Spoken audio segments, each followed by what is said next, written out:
Police, open up. We have a warrant for this address. Open this door now or we are breaching. Quiet down, you'll wake the whole floor. Just take the door. Last warning, 3, 2, 1.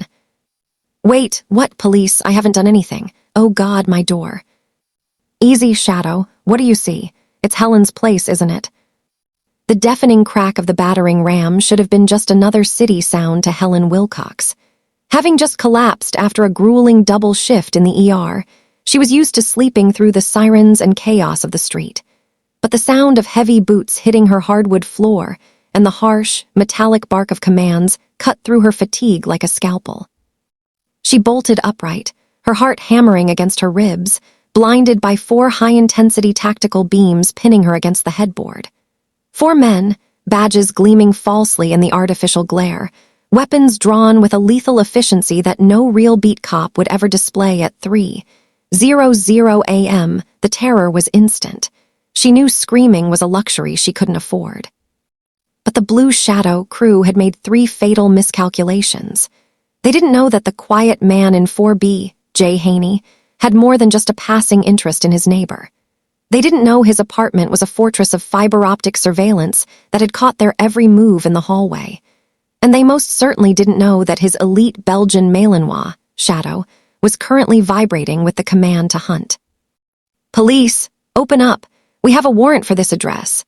The shout wasn't a request. It was a physical blow that shattered the fragile silence of the 3rd floor. Inside 4C, Helen Wilcox didn't even have time to register the adrenaline spike before the world ended in the sound of splintering oak. The deafening crack of the battering ram should have been just another city sound to a woman who spent her life surrounded by the mechanical screams of the ER. But this was different. This was a violation of the only sanctuary she had left. She bolted upright, her heart hammering against her ribs with such violence she thought it might bruise her chest. The darkness of her bedroom was instantly vaporized by 4 high-intensity tactical beams, white-hot spears of light that pinned her against the headboard like a specimen under a microscope. She was blinded, her retinas scorched by the volumetric God rays, slicing through the dust of her broken door frame. 4 men, silhouettes of pure aggression, crowded the doorway with weapons drawn, their badges gleaming with a false, sickening luster in the artificial glare.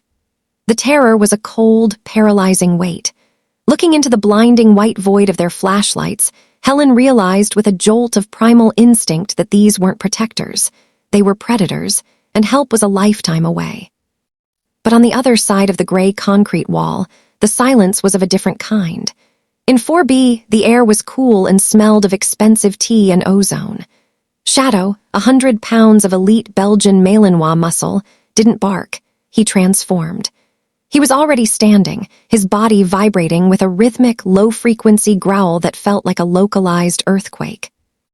His ears were pinned forward, his nose pressed to the exact spot on the shared wall where the intrusion had occurred, tracking the heat and vibration of the boots next door through the solid stone. Jay Haney didn't need to look at his monitors to know the piece of the floor had been compromised, but he did anyway. His face, sharp and unreadable, was washed in the neon blue glow of a tablet that showed the hallway feed. He watched the 4 men in surplus tactical gear breach Helen's door with a clinical precision that made his jaw tighten. They had made a fatal miscalculation. They had assumed the nurse in 4C lived alone in a vacuum, unaware that they were currently being hunted by a man who had turned his entire life into a fortress of observation.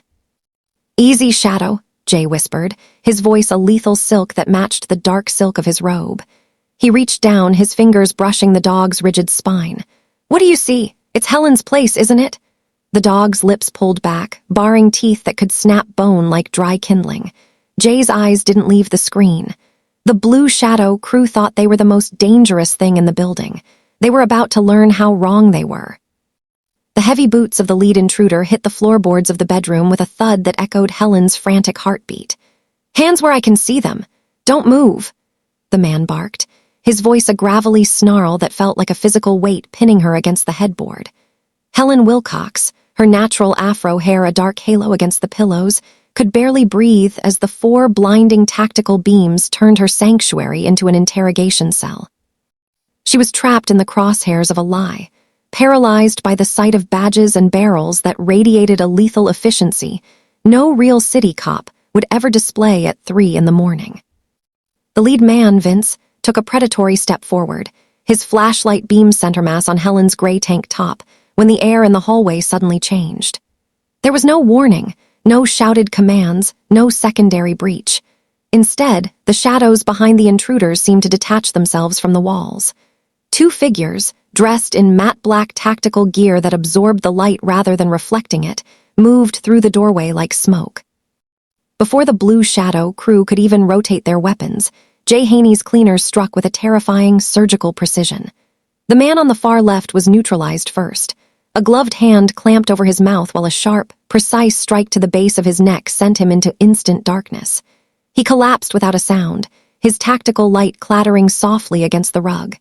Vince spun around, his finger tightening on the trigger, but he was already too late.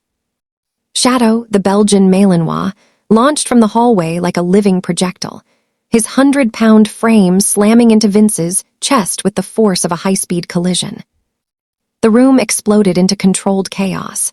Jay Haney stepped over the threshold, his movements fluid and chillingly calm amidst the struggle. He didn't look at the intruders. His eyes, sharp and dark, were locked onto Helen, scanning her for injuries even as his team disarmed the remaining men with brutal efficiency. The fake officers, once the masters of the room, were now being pinned to the floor, their police gear stripped away to reveal the surplus store frauds they were.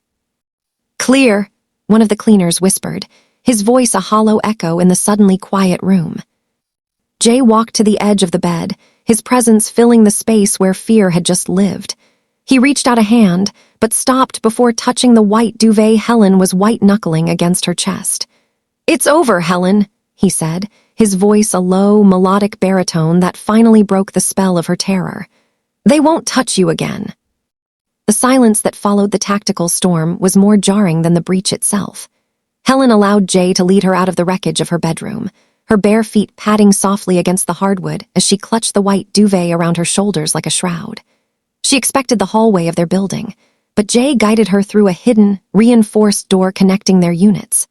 As they crossed the threshold into apartment 4B, the air grew colder, humming with the low-frequency thrum of high-end electronics.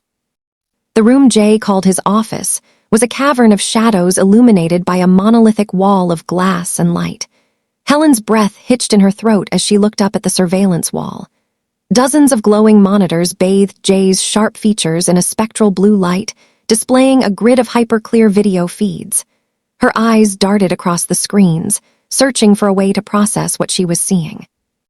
It wasn't just the building's lobby or the stairwells. One dedicated quadrant showed the hallway outside her own door from 3 different angles.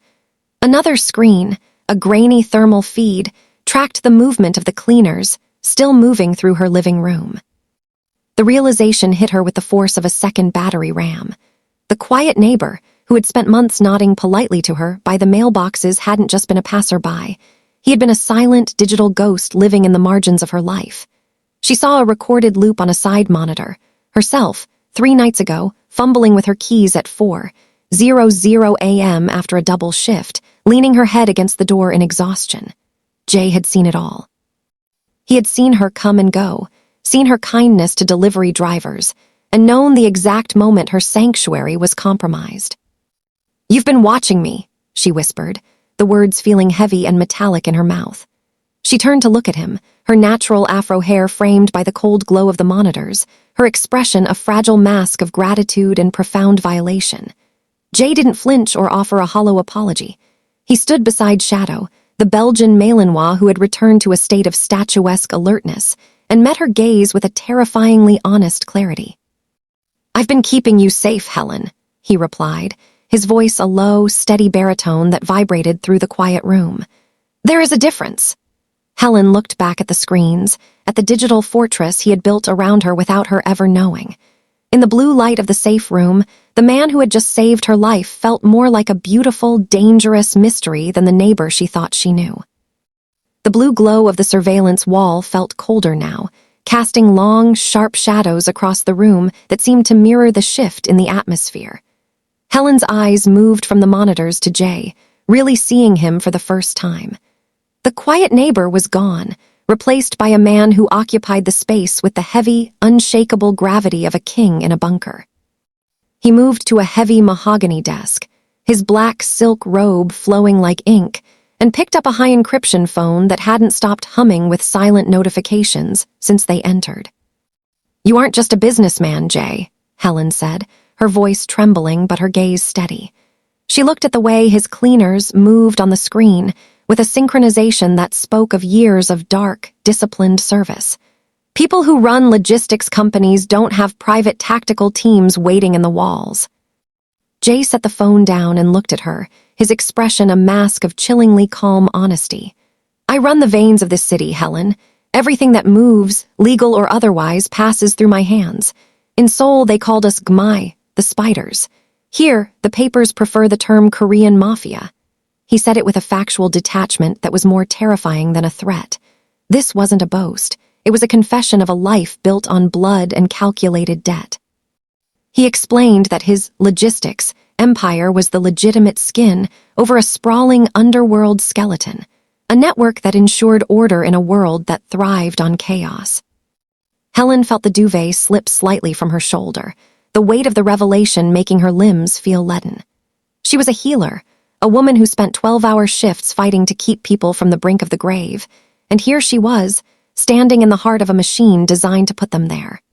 The Blue Shadow crew hadn't just made a mistake by picking a nurse's apartment. They had accidentally declared war on a man who owned the very streets they walked on. "You've been watching me because I'm a target?" she asked, the air in the room suddenly feeling too thin. "No," Jay replied, stepping toward her until he was just outside her personal space. Shadow, the Malinois, sat at his heel, a silent sentinel of the violence Jay could summon with a nod. "I've been watching you because you are the only thing in this city that isn't for sale. I protect what is mine, Helen, and for 8 months, whether you knew it or not, you have been under my protection." The debt of blood was now visible in the room, a dark, unbreakable tether connecting the nurse who saved lives to the man who commanded the shadows. Jay Haney walked back to the surveillance wall, his fingers trailing over a specific set of archive files. With a light tap, the screens shifted from the cold blue of live feeds to the warm, grainy amber of past recordings. Helen felt a chill that had nothing to do with the air conditioning as she saw herself months earlier, not in her apartment, but at the hospital parking garage, then at the corner grocery, and once, during a rainstorm, waiting for a bus that never came. "You've been following me," she whispered, the duvet tightening around her as if it could shield her from his gaze. Jay didn't look away from the images. "Not following, watching, there is a distinction in my world." He turned to her, the light from a monitor catching the sharp line of his jaw. "6 months ago, a man started showing up at your shift changes. He wasn't a patient and he wasn't staff.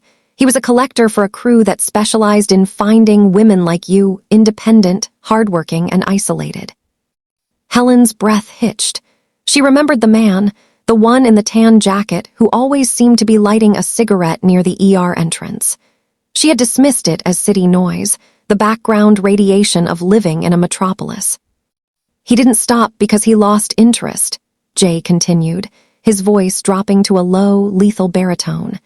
"He stopped because Shadow and I had a conversation with him in that parking garage. He's no longer in this city, Helen, and he won't be coming back." The revelation hung in the air, thick and heavy. For 8 months, Helen had navigated her life with a sense of hard-won independence, unaware that she was walking through a landscape cleared of landmines by the man standing before her. Every time she felt a strange intuition to take a different path home, or every time a suspicious car sped off just as she turned the corner, it hadn't been luck. It had been the unseen guardian. "I didn't want to terrify you with the truth of what I am," Jay said, stepping closer, his presence radiating a dangerous, absolute sincerity. "But I couldn't let the world touch you. You spend your nights sewing people back together, Helen. I spend mine making sure they stay apart." He looked down at Shadow, who sat like a stone sentinel between them. "I've been your neighbor in name, but your shield in practice. You were never just a target of opportunity for those fake cops tonight. You were a challenge to my territory. They just didn't realize that you are my territory." Helen looked at the screen, at her own smiling face from a month ago, caught in a moment of candid joy she thought was private. She realized then that her sanctuary hadn't been her apartment. It had been the shadow cast by Jay Haney. The sun rose over the city with a cold, clinical indifference that mirrored the fluorescent lights of the precinct. Helen Wilcox sat in a plastic chair that felt as hard as the reality she was now forced to navigate, her natural hair still holding the faint scent of the copper and smoke from her breached bedroom. The statement she had given was a hollow skeleton of the night's events.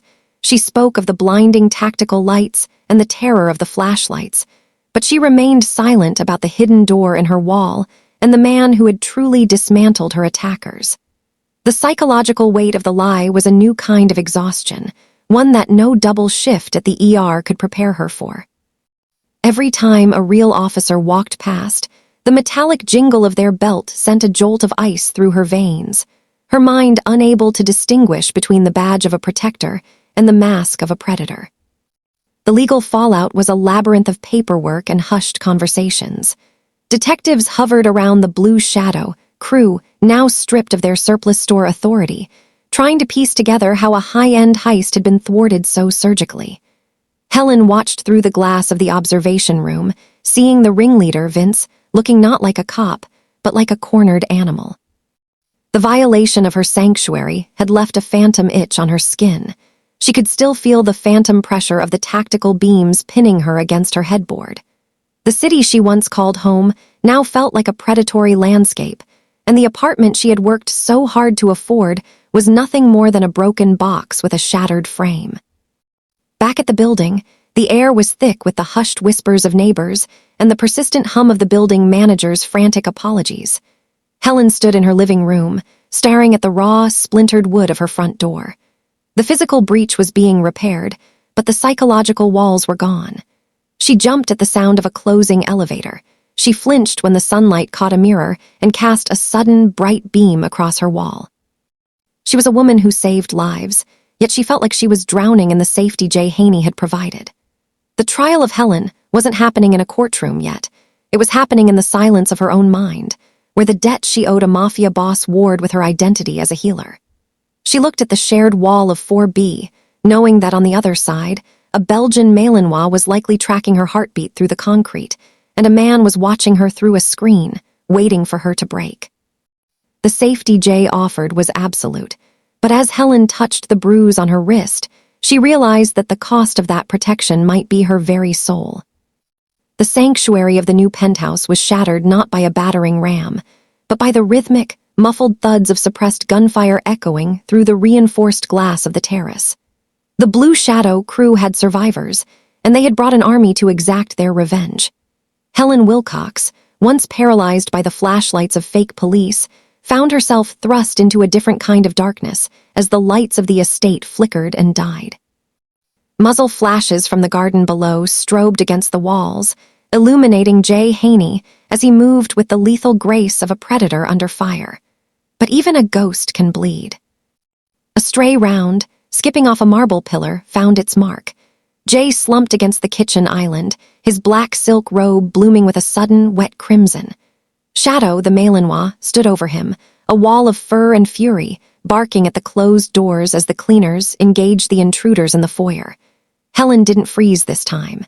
The smell of copper and the sight of arterial spray triggered a reflex honed by 1,000 nights in the ER. She didn't see a Mafia boss. She saw a patient coding on the table. She dove across the floor, sliding into the blood-slicked tile beside him. Her hands, which had trembled at the sight of a badge, were now steady as she ripped open his robe. The wound was high in the shoulder, a jagged tear where the lead had tumbled through muscle and bone. "Pressure, Jay! Apply pressure!" she commanded, her voice cutting through the cacophony of the siege. She didn't have a sterile tray or a surgical lamp. She had a tactical first aid kit and the flickering light of her own cell phone gripped between her teeth. As the sound of breaking glass moved closer, Helen became a whirlwind of controlled violence of a different sort. She packed the wound with hemostatic gauze, her fingers digging deep into the heat of the injury to find the source of the bleed. Jay's eyes stayed locked on hers, his breath hitching as she worked without anesthesia. Outside, the world was a war zone of sirens and screams, but in the center of the kitchen, there was only the precision of her hands. She traded her duvet for a trauma shear, her natural hair dampened by sweat and spray, as she tied off a bleeder with a makeshift suture.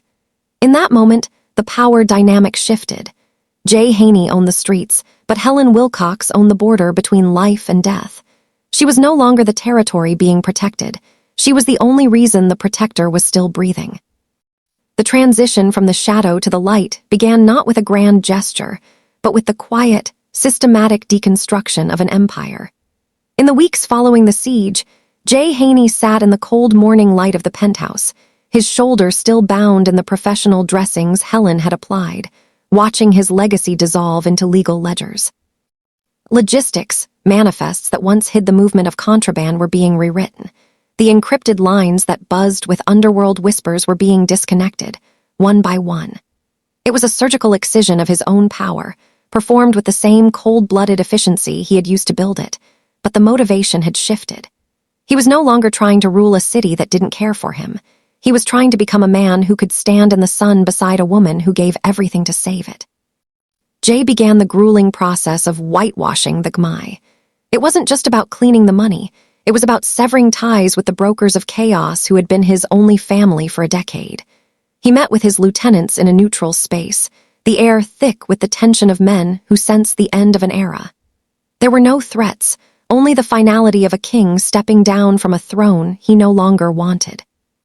He transferred the street-level territories to those who still hungered for the dark, while he focused on the shipping ports and real estate, the bones of the city that could finally be made legitimate. Every signature on a divestment paper felt like a drop of blood shed in a different kind of war. He was trading the absolute safety of fear for the terrifying vulnerability of a life lived within the law. Helen watched this transformation from the periphery, her natural hair often illuminated by the soft dawn as she returned from her shifts. She saw the lines of tension in Jay's face grow deeper as he fought the very machine he had created. She saw the way Shadow, the Malinois, seemed to mirror Jay's restlessness, the dog's tactical edge softening into a watchful domestic peace. The debt of blood was being paid in full, not with more violence, but with the painstaking work of redemption. Jay was learning that it was harder to be a good man than a powerful one.